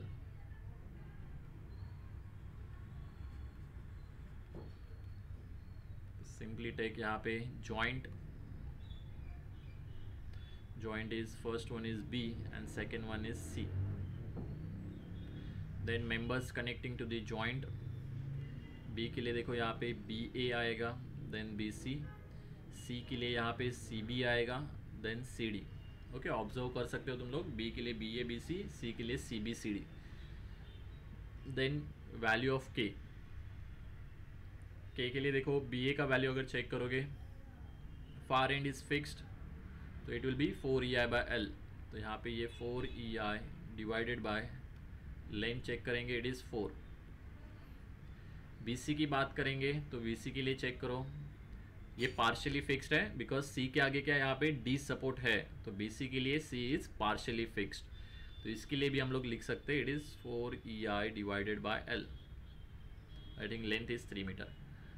After that CB के लिए बात करेंगे, CB, तो B देखो CB के लिए भी, CB के लिए B के आगे यहाँ पे सपोर्ट है, मतलब वो भी पार्शियली फिक्स्ड है, तो ये सेम ही आएगा 4EI divided by 3। And CD के लिए चेक करेंगे हम लोग, CD के लिए आगे देखो कंटिन्यू है लेकिन यहाँ पे कुछ सपोर्ट नहीं है, मतलब ये क्या हो गया, पार्शियली हिंज या फिर हिंज बोल सकते हो। तो इसके लिए आएगा 3EI/L, ये आ गया 3EI divided by 4। Now we will go for this summation of K। तो अभी समेशन ऑफ K देखो जॉइंट वाइज करना है, तो ये 4EI/4 + 4EI/3 सर बी के लिए 7/3 मतलब 2.3333 आएगा। 7/3 श्योर। Yes sir. इसके लिए सी के लिए सर एक सेकंड। 3/4 प्लस 4/3 25/12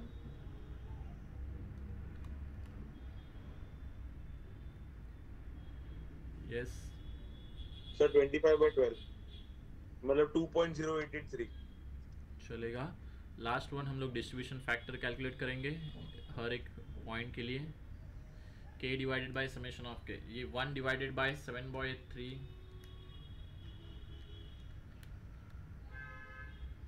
0.428 0.48 3 डिजिट में फिक्स करो, वॉट एवर जो कैलसी ले रहा है उसके हिसाब से हम लोग चलेंगे। दूसरा जो आएगा दैट इज़ 1 माइनस 0.428, चेक करो उतना आ रहा है क्या, 0.572।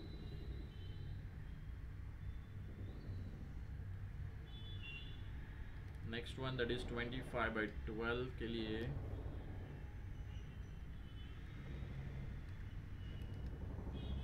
0.64। Please check the values whether it is right or wrong. Yes sir, 0.64. 0.36। Okay, दोनों का समेशन यहाँ पे 1 आना चाहिए, वो सिर्फ क्रॉस चेक करके देखो आ रहा है तो it is right, otherwise calculation mistake रहेगा कुछ ना कुछ। तो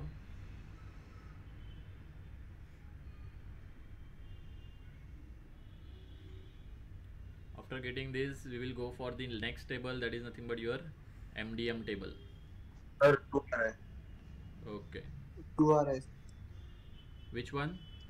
समेशन देखो दोनों का आना चाहिए, ये वाला समेशन, इन दोनों का अच्छा ओके समेशन हाँ 1 सर एक पर्टिकुलर ज्वाइंट के लिए। यस सर सर बराबर। नेक्स्ट वन हम लोग ले लेंगे that is your distribution table.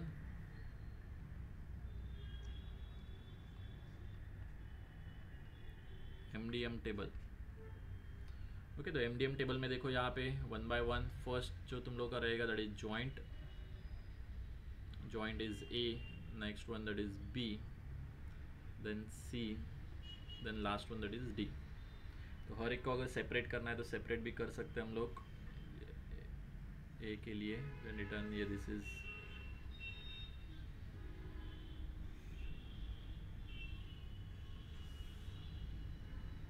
इसके आगे तुम लोगों के मेंबर्स लिखे जाएंगे। So we will write here members connecting to the joint. पहला यहाँ पे AB, ओके, देन B के ऊपर यहाँ पे एक BA आएगा, एक आएगा BC, देन यहाँ पे CB आएगा, देन यहाँ पे CD और D के ऊपर यहाँ पे आएगा DE। ओके, 4 ही जॉइंट लिख रहे हैं हम लोग, E को हम लोग यहाँ पे डायरेक्टली नेग्लेक्ट कर रहे हैं। सो D भी नहीं लिखा तो भी चलेगा बिकॉज ऑलरेडी D का वैल्यू अपने पास है। नेक्स्ट वन देखो, यहाँ पे हम लोगों ने दोनों वैल्यूज़ निकाला हुआ है, दैट इज़ MDC पता है अपने को, तो इसमें अपने पास MDC, सॉरी ये MDC लिख रहा हूँ मैं, ये DE लिख दिया। ओके, DC ये इसको अपोजिट वाला, ये तो हम लोग यहाँ पे DE कंसिडर करोगे आप लोग, यहाँ पे DC लिखो। DE डायरेक्टली हम लोग नेग्लेक्ट ही कर रहे हैं, E पॉइंट है ही नहीं ऐसा हम लोग एज्यूम कर रहे हैं। Then we will take the distribution factor जो अभी हम लोगों ने लिया हुआ है, इसके लिए कुछ नहीं रहेगा, इसके लिए भी नहीं रहेगा, B और C के लिए रहने वाला है 0.428, देन BC के लिए 0.572, CB के लिए it is 0.64, 0.36। Okay, now we will write down the initial moment or we can say fixed end moments. Fixed end moment देखो कैलकुलेट किया हुआ है, AB के लिए यहाँ पे -13.333, यहाँ पे आएगा +13.333, BC के लिए चेक करोगे तो इट इज़ -15, +15, CD के लिए चेक करोगे इट इज़ -50। ये देखो ये 50 और -50 पहले यहाँ पे क्या बोलते हैं उसको, फिक्स्ड एंड मोमेंट आ रहे हैं, Okay, now we will start with our balancing moment.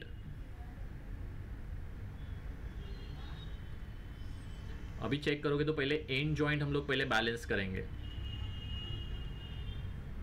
And joint पे देखो डी के ऊपर अपने को पता है डीसी वाला. ओके, डी के ऊपर डीसी वाला मोमेंट अपने को पता है, इट इज़ 40 किलोन्यूटन मीटर, जो चेंज नहीं होने वाला है, वो नोन वैल्यूज़ है. तो अपने को अगर इसको मेरे को 40 करना है, 50 को अगर 40 करना है तो यहाँ पे क्या करना पड़ेगा सर? -10 का मोमेंट देना पड़ेगा. यस, ऑब्वियसली यहाँ पे हम लोग क्या करेंगे, वी विल अप्लाई -10 मोमेंट. अगर मैं कोई भी मोमेंट यहाँ पे अप्लाई करता हूँ तो उसका कैरी ओवर किधर चला जाएगा, फायर एंड के ऊपर. तो इसका कैरी ओवर चला जाएगा सीडी पे. तो सीडी पहले चेक करो. जब मैं डीसी, देखो डीसी बोल रहा हूँ मैं, ओके, डीसी का फार एंड सी. तो डीसी का फार एंड सी देखो यहाँ पे पार्शियली फिक्स्ड है, तो ऑब्वियसली यहाँ पे क्या हो जाएगा, इसका हाफ कैरी ओवर चला जाएगा, which is nothing but -5. Okay, ये बैलेंसिंग सिर्फ ध्यान में रखो, जब एंड जॉइंट का रहेगा ना तो उसका सिर्फ बैलेंसिंग का समीशन कर लो, बाकी बाद में नहीं किया तो भी चलेगा. दिस इज -13.333 प्लस 13.333 -15 प्लस 15, यह आ जाएगा -55 और यह आ जाएगा 40. नाउ इसके बाद हम लोग जो करेंगे, this is total moment, sorry, इसके बाद हम लोग सिर्फ बैलेंसिंग मोमेंट कैरी ओवर सिर्फ फॉरवर्ड करते जाएंगे. अभी चेक करेंगे रिटर्न. एंड मोमेंट दोनों के दोनों यहाँ पे बैलेंसिंग हो गया एंड पे. Now we will enter in the inside. Inside में देखो बी और सी दोनों को हम लोग एक साथ यहाँ पे मैं बैलेंसिंग कर रहा हूँ. बी पे चेक करेंगे 13.333 -15, तो यहाँ पे कुछ ना कुछ तो अनबैलेंस मोमेंट बच रहा है. कितना है वो, -1.667.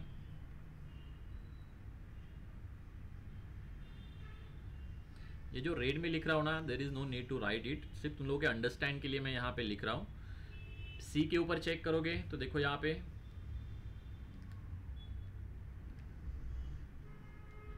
-40. ओके, अभी ये अनबैलेंस मोमेंट है, तो बैलेंसिंग मोमेंट हम लोग लिख सकते हैं by multiplying it with the distribution factor. यहाँ पे -1.667 इधर एक्स्ट्रा मोमेंट है, तो इसको अगर 0 करना है तो 1.667 डिस्ट्रीब्यूट करना पड़ेगा. तो 1.667 मल्टीप्लाई बाय 0.428. प्लीज वैल्यू बताओ. 0.7134. डिजिट फिक्स करो, so you will get the idea. Shift mode 713. देखो ये आ गया 0.713. चाहिए तो ना इसको यहाँ पे कैरी ओवर ले सकते हो, ये चला जाएगा फार एंड के ऊपर कैरी ओवर, उसको ही हाफ कर दो तो इट विल बी 0.356. सिमिलरली देखो रिटर्न, ये 1.667 BC को डिस्ट्रीब्यूट होगा, तो 1.667 मल्टीप्लाई बाय 0.572, तो ये आता है 953. ओके, डिजिट फिक्स करो, ये 0.954 आएगा. इसका भी कैरी ओवर सी पे चला जाएगा बिकॉज सी पार्शियली फिक्स्ड है, तो इसका भी हाफ करेंगे तो अपने को मिल जाएगा 0.477. Okay, are you getting this? ये हो गया इसका balancing. At the same time same step में हम लोग सी का भी बैलेंसिंग करेंगे. देखो यहाँ पे -40 है, तो -40 को 0 करना है तो +40 डिस्ट्रीब्यूट करना पड़ेगा CB और CD में.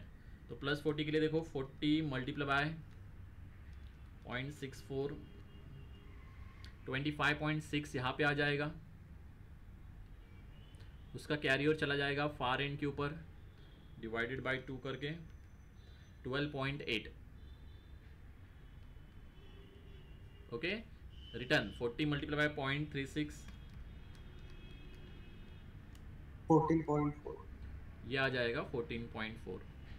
बट इसका कैरी ओवर नहीं जाएगा बिकॉज फार एंड क्या, इट इज पार्शियली हिंज है. चेक करोगे CD अगर मैं बात करता हूँ CD की, तो CD D के आगे सपोर्ट नहीं है देखो कोई, तो CD D तुम लोग का क्या हो जाएगा, पार्शियली हिंज, तो यहाँ पे कैरी ओवर 0 हो जाएगा.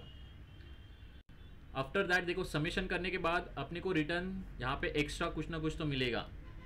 तो वो एक्स्ट्रा क्या रहता है यहाँ पे मैं बता देता हूँ. जो एक्स्ट्रा जो तुम लोग का वैल्यू है, इट इज़ नथिंग बट, हम लोगों ने बैलेंसिंग कर लिया, इधर तक ये बैलेंस था, लेकिन ये 12.8 जो साइड से आया हुआ है, it is your extra unbalance moment. Check करोगे तो ये 12.8 है, it is your extra unbalance moment, और इसमें भी तुम लोग का 0.44, ये तो तुम लोग का 0.477 है, वो भी एक्स्ट्रा मोमेंट है। तो रिटर्न इनको जीरो करने के लिए हम लोग सिर्फ बैलेंसिंग प्रोवाइड करेंगे। इफ़ यू वांट यहाँ पे टोटल मोमेंट लेके भी चेक कर सकते हो, तुम लोग का ये वैल्यू वही आएगा। सो हम लोग डायरेक्टली बोल सकते हैं यहाँ पे बैलेंसिंग करेंगे 12.8 का, तो 12.8 मल्टीप्लाई बाय यहाँ पे distribution factor is 0.428। 12.4 extra moment है, तो उसको जीरो करने के लिए -12.8 हम लोग डिस्ट्रीब्यूट करेंगे। 12.8 मल्टीप्लाई बाय 0.428, 5.478।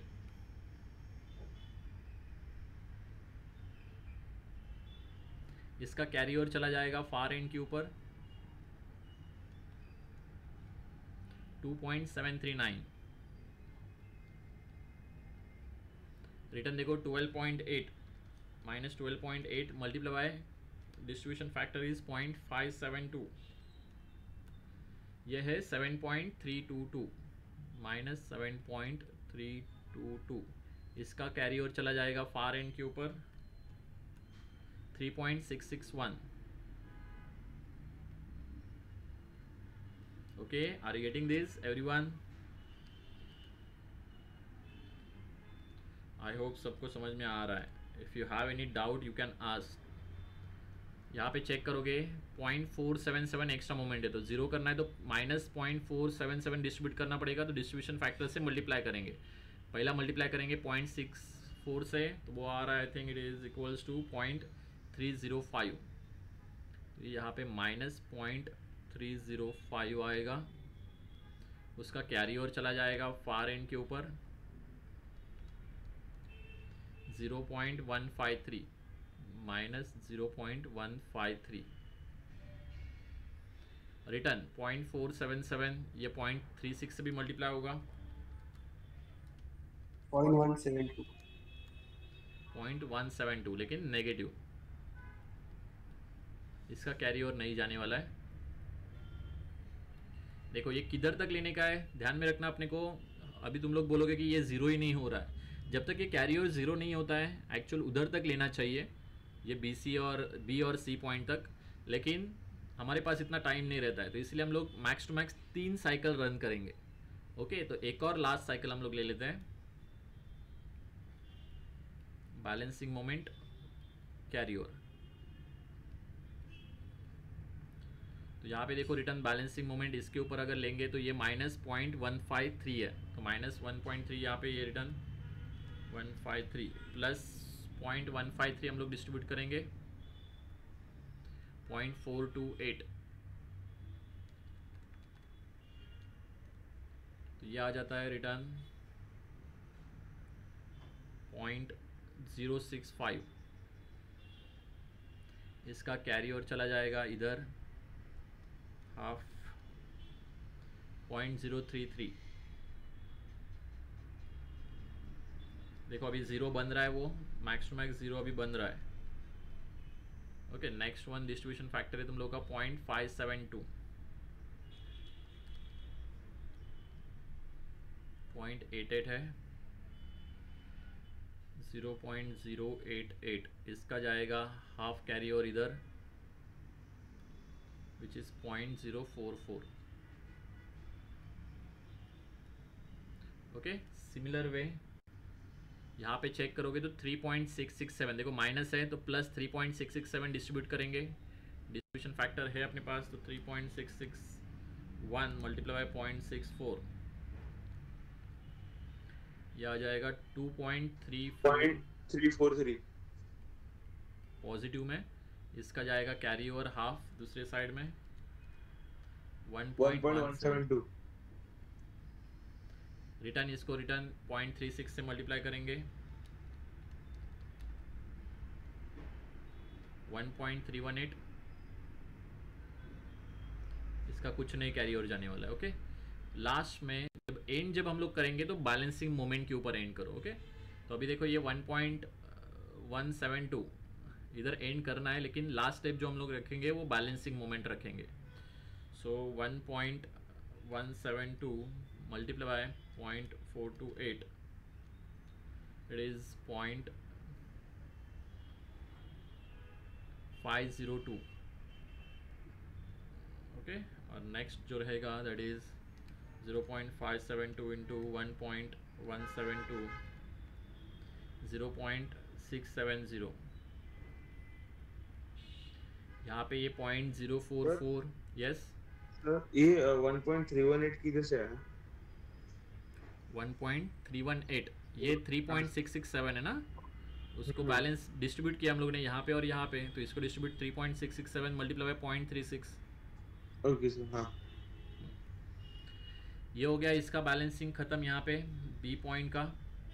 ये सी का भी हम लोग ख़त्म कर लेते हैं। यहाँ पे 0.044 है एक्स्ट्रा, तो इसको डिस्ट्रीब्यूट करेंगे 0.044 मल्टीप्लाई बाय 0.64। ये पहला है -0.028 और बाकी का जितना बचेगा वो ले लेगा दूसरा member, that is multiply by 0.36, that is 0.016। बस इतने तक ही अपने को रन करना है। ऑब्वियसली इसके आगे भी ये एग्जिस्ट करेगा, क्योंकि जब तक ये ज़ीरो नहीं होता है कुछ ना कुछ तो अप्रॉक्सीमेशन रहेगा। इसलिए हम लोग बोलते हैं इसको, हम लोग एग्जैक्ट मेथड नहीं बोलते हैं, यहाँ पे कुछ ना कुछ तो अप्रॉक्सीमेशन रहता ही है। ये जो मोमेंट रहेगा just try to sum it up, total moments तुम लोग को मिल जाएंगे। अब ये सम कहाँ से करना है, देखो यहाँ पे मैंने ऑलरेडी टोटल मोमेंट यहाँ पे लिख दिया है, तो ये सम कर दो, ये टोटल कितना आ रहा है, देन ये सम कर दो। रेड वाला नहीं लेना है, ये वाला ले लो, ये वाला और ये वाला, और लास्ट में ये 40 है। Just 1 by 1 everyone try it, एक एक कॉलम ट्राई करो। मैं फर्स्ट ए बी का कैलकुलेट करता हूँ, बाकी जन बी सी के लिए कर दो। -13. सर ए बी का -15.699 -15.699। सेकेंड का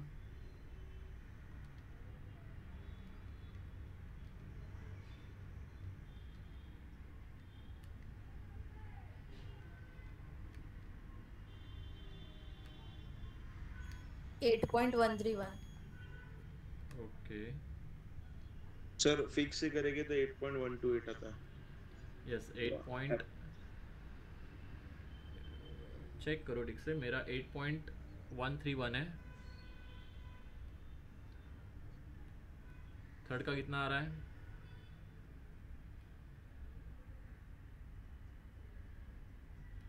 एवरीवन प्लीज ट्राई। हर एक ने अगर एक भी वैल्यू अगर कैलकुलेट कर दिया तो भी अपना 2 मिनट में हो जाएगा आंसर।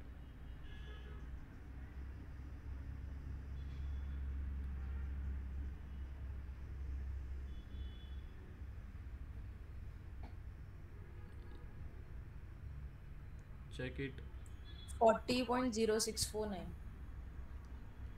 which one फर्स्ट वाला सर। ये नहीं सर, उसके बाद वाला वो आगे का करना है ना हम लोग को। ये ना हाँ सर 40.0649 चेक करो, तब तक मैं भी क्रॉस चेक करता हूँ हर एक वैल्यूज। -15 प्लस -39.470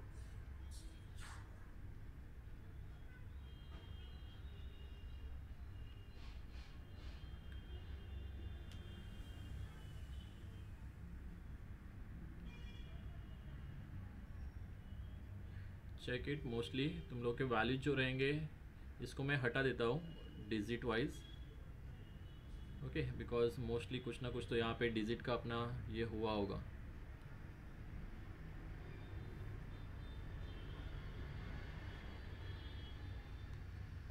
चेक करो ये टोटल वैल्यूज सबके राइट है क्या। अप्रोक्सीमेटली एटलीस्ट राइट आना चाहिए। जब तुम लोग डिजिट फिक्स करोगे 3 के ऊपर और कैलकुलेशन ठीक से रहेगा तो तुम लोग का एग्जैक्टली ये वैल्यूज़ मिलेगा, ऐसा नहीं मिलेगा, बिकॉज बैलेंसिंग मोमेंट के ऊपर मैंने एंड किया है तो ये डिजिट ऑटोमेटिकली एडजस्ट हो जाएंगे।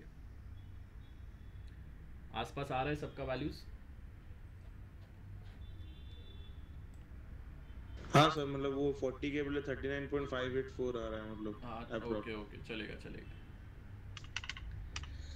ठीक है, आई होप सबको अंडरस्टैंड हो गया होगा ये। ठीक है, तो हम लोग यहाँ पे आज स्टॉप कर